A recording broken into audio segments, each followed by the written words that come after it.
If you're a first year student nurse or a PCS student of any school of nursing in Nigeria and you're wondering, will I be able to survive nursing school? Do I have what it takes to become a nurse? Don't worry no more. This channel is just absolutely what you need. So all you have to do is click the like button, subscribe, and then we'll tell you all that you need to know. So today we're going to be beginning our studies of anatomy, and we're going to be looking at introduction to anatomy. What anatomy is all about by way of introduction.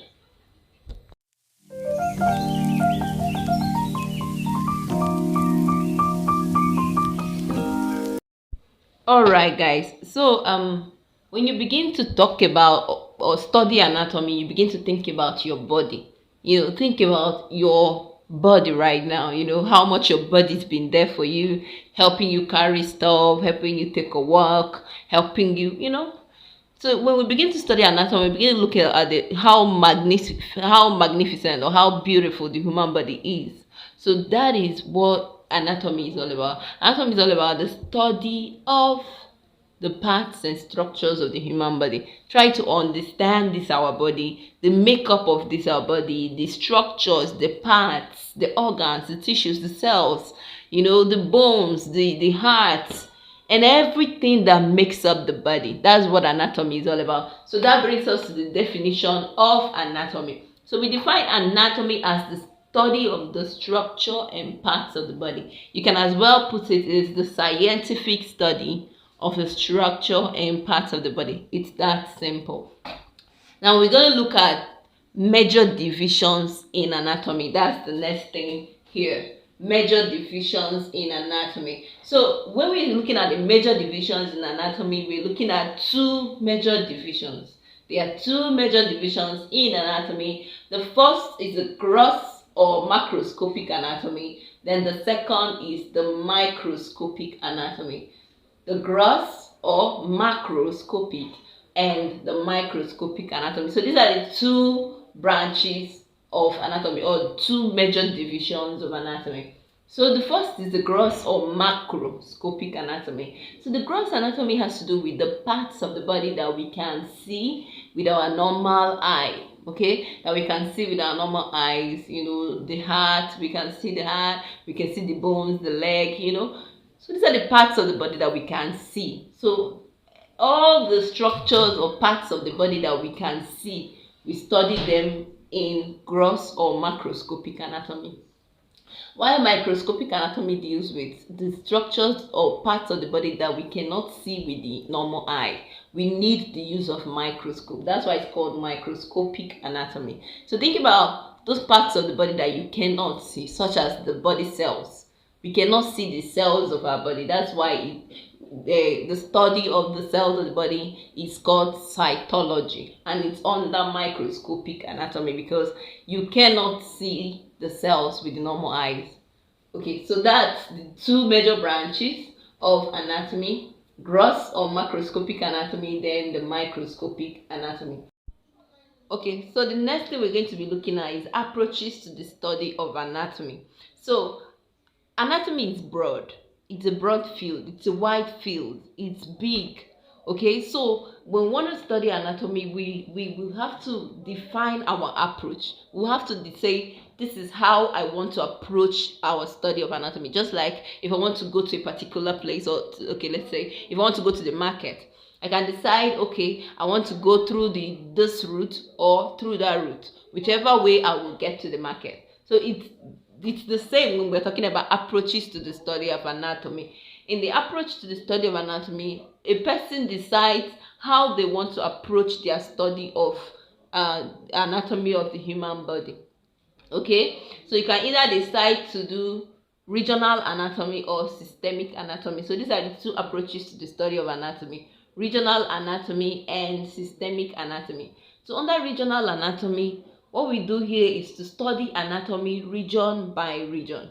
We study anatomy region by region. That's, we say, okay, let's study this region or this area of the body today, and then another time we study this region or area of the body, and then just like that we cover all the parts of the body. For instance, the head, you can decide, okay, today I'm going to look at the head. Under the head, you're going to be looking at all the brain, the eyes, the facial structures, and everything in the head. Another day you can decide, okay, let's look at the abdomen and begin to look at the stomach, the liver, and all the structures that make up the abdomen or that are found in the abdomen. So that is regional anatomy. Okay, some fields like medicine use mostly regional anatomy. They study anatomy by region after region. That is, they do regional anatomy. Okay, on the other hand, systemic anatomy has to do with studying anatomy based on system after system. We already know that we have about 11 systems in the body: the digestive system, respiratory system, endocrine system, cardiovascular system. So all these systems make up the systems of the body, right? Make up the entire human body. So systemic anatomy studies anatomy by looking at anatomy system after system. Okay, so today we may decide, okay, let's look at cardiovascular system. Then another day, let's look at endocrine system. Then another day, let's look at the respiratory system. So at the end of the day, you will still be able to cover all the systems of the body. Okay, just as regional anatomy will still be able to cover all the parts of the body, but then the difference is in the approach. So when we talk about approaches to the study of the human anatomy, we're looking at whether we're looking at regional anatomy or systemic anatomy.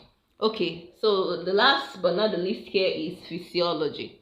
Okay, so you will notice that it's rare for you to hear just anatomy. Usually you hear anatomy and physiology. So what is physiology? Physiology is the study of the functions of the parts of the body. Simply put, it's the study of the functions of the parts of the body.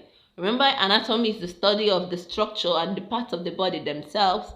Physiology is about what do these parts of the body do? How do they work?